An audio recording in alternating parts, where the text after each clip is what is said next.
Hammaga assalomu alaykum. C# asoslari 3-amaliyot darsimizga xush kelibsiz. Bugun biz bir leksiyada o'tgan darslarimizni amaliyotda yana ham chuqurroq ko'rib chiqamiz. Amaliyot darslarida yozayotgan kodimizni sizlar ham yozib borishlaringni tavsiya etaman. Bu yana ham chuqurroq tushunishlaringga sizlarga yordam beradi. Xo'p, mana bu yerda int number teng 5 deb yozib oldim. Bu yerda number identifikator, 5 bu literal va nuqta virgul punktuator. Masalan, endi keyin yana kalit so'zlardan foydalanyapman. If e'tibor bersalar ham o'zi ajratib qo'yyapti bu kalit so'zni va qavsning ichiga number katta 0 deb yozyapman.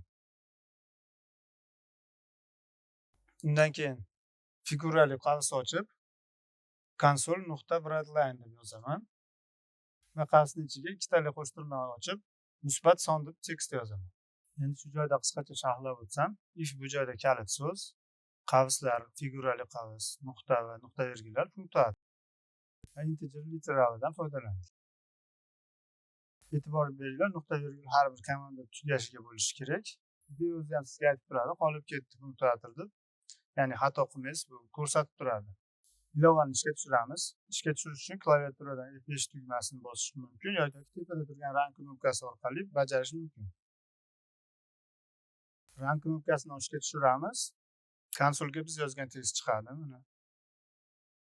Kalit so'zlardan istisno tariqasida foydalanish uchun sabachka kichikcha, ya'ni o'sha pochta belgisini qo'yamiz va o'zgaruvchining nomini beramiz. Keyin qiymat tayinlaymiz. Shu bilan o'zgaruvchimiz qabul bo'ladi. Agar u bo'lmasa, bizda kalit so'z ishlatgan bo'lsak, xato chiqaradi. Mana o'chirib ko'rsam ham xato chiqaryapti. Keyinchalik bu qiymatni o'zgartirish uchun yana o'sha sabachka bilan, ya'ni kuchukcha bilan yozishimiz kerak bo'ladi shu o'zgaruvchini. Agar kuchukchasiz yozsak, bu kalit so'z, ya'ni string tipi e'lon qilinyapti deb o'ylaydi va xato chiqaradi. Ya'ni biz o'zgartira olmaymiz. Xullas, bunaqa qilib foydalanish tavsiya etilmaydi. Boshqa nom bergan yaxshi, kalit so'zlardan foydalanmasdan. Endi o'zgaruvchilarni ko'rib chiqsak, o'zgaruvchilarni implicit va explicit e'lon qilishimiz mumkin. Explicit bu aniq, ya'ni turini ko'rsatiladi. Implicitda var kalit so'zidan yozilib, o'zgaruvchining nomini yozib, keyin qiymat berganda o'zi kompilyator aniqlab oladi.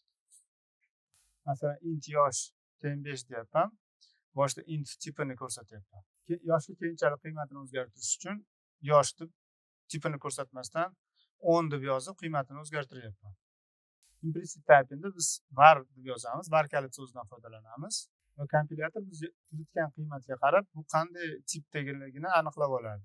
Masalan, hozir var deb yozib, son o'zgaruvchining nomini berib, unga 23 tenglasam, bu int deb, ya'ni butun sonlik uchun bu tip, bu o'zgaruvchining tipi int ekan deb o'zi aniqlab oladi.